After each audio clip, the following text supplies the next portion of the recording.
Happy Thursday. Hope you're doing well. I'm kind of going to do two different things, which I seem to do a lot, and then hopefully weave them together. There was an old ESPN sports commentator who I loved, Stuart Scott, RIP, who used to use a lot of catchphrases when he would talk about an athlete or some kind of sporting event. And one of them that I loved was a Shakespeare quote, and it was full of sound and fury signifying nothing. And what he was trying to imply when he would use that phrase about a particular athlete or a team was that there was a lot of bluster. They were very bombastic, they were out and loud.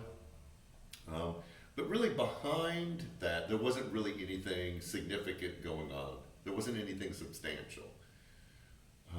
And for some reason, we're drawn to that.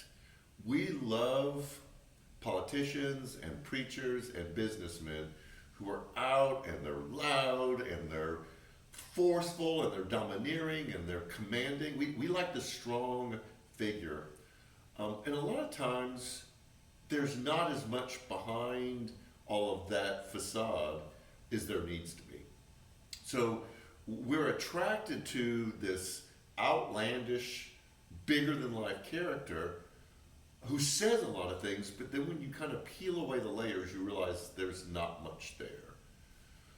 I was reading Matthew 13, and Jesus tells a lot of parables about what the kingdom of heaven was like. And I hit one that kind of stopped me in my tracks. And he said, the kingdom of heaven is like a woman who is working with dough. And he says this specifically, and she hides leaven in it. Now, leaven is yeast, it makes dough rise. He could have said she sprinkled leaven, she added leaven, she included leaven, but he specifically chose the word hid because he wanted to make a point about what the kingdom of heaven was like. That the kingdom of heaven is something that is worked into what you can see on the outside, but you don't notice it, and it's happening behind the scenes, and it's really easy to miss. There's this transformation that's happening that's kind of out of sight. We're not drawn to that, and I will admit that myself.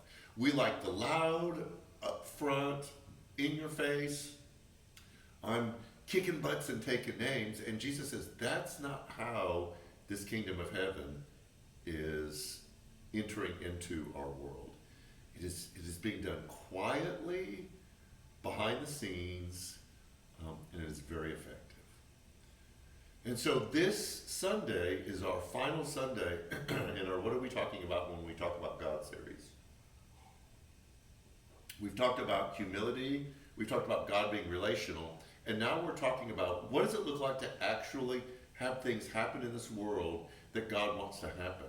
And it's not the loud podium thumping preacher or politician or business person.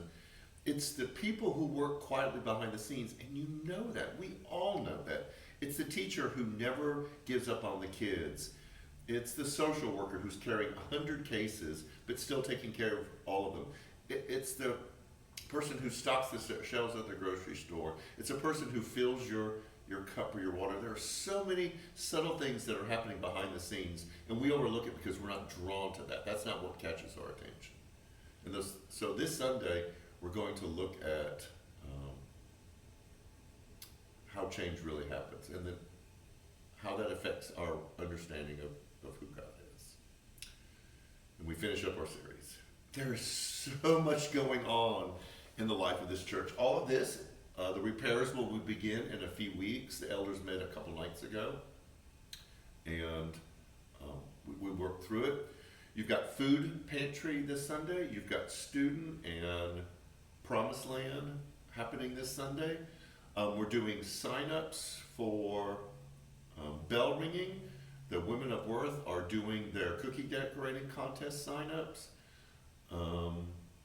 Man Cave will be in a few weeks. We're doing the Giving Tree.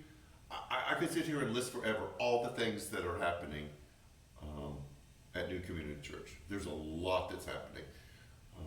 just check out our social media and you'll stamp everything that's going on. So, I don't want to be all sound and fury signifying nothing. I want to be working behind the scenes doing what Jesus said we're to be doing. And that's what we're going to be about. So, have a good week. Take care.